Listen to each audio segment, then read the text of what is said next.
اللہ تعالیٰ علیہ وسلم نے ارشاد فرمایا کہ جب انسان کی روح نکلنے کا وقت ہوتا ہے تو اللہ تبارک و تعالیٰ اس کی طرف 5 فرشتے بھیجتا ہے، اور پہلا فرشتہ اس شخص کے پاس اس وقت جاتا ہے جب اس کی روح حلق تک پہنچ جاتی ہے، اور وہ فرشتہ اسے پکار کر کہتا ہے کہ اے انسان، تیرا وہ طاقتور بدن کہاں گیا جو آج کتنا کمزور ہے؟ وہ تیری تیز زبان کہاں گئی جو آج کتنی خاموش ہے؟ وہ تیرے گھر والے عزیز و اقارب کہاں گئے؟ کس نے تجھے تنہا چھوڑ دیا؟ اور جب اس کی روح کو قبض کر لیا جاتا ہے، اسے کفن دے دیا جاتا ہے، تو اس کے پاس دوسرا فرشتہ آتا ہے۔ وہ اسے پکار کر کہتا ہے کہ اے انسان، جو تو نے تنگی کے وقت مال و اسباب جمع کیا تھا وہ کہاں گیا؟ جو تو نے گھر بسائے تھے وہ کہاں گئے؟ جو تو نے تنہائی سے بچنے کے لیے جو انس تیار کیا تھا وہ کہاں گیا؟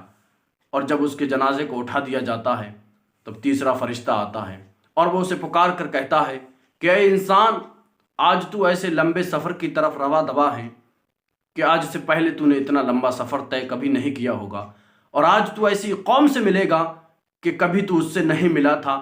آج تو ایسے تنگ مکان میں داخل کیا جائے گا، ایسی تنگ جگہ پر داخل کیا جائے گا کہ کبھی تو اس سے زیادہ تنگ جگہ میں کبھی داخل نہ ہوا تھا۔ اگر آج تو اپنے پروردگار عالم کو راضی کرنے میں کامیاب ہو گیا تو یہ تیری خوش بختی ہے، اور اگر پروردگار عالم تجھ سے ناراض رہا تو یہ تیری بدبختی ہے۔ اور جب اس کی میت کو قبر میں اتار دیا جاتا ہے تو چوتھا فرشتہ اس کے پاس آتا ہے، اور وہ اسے پکار کر کہتا ہے کہ اے انسان، کل تک تو زمین کی پیٹھ پر چلا کرتا تھا اور آج تو اس کے اندر لیٹا ہوا ہے۔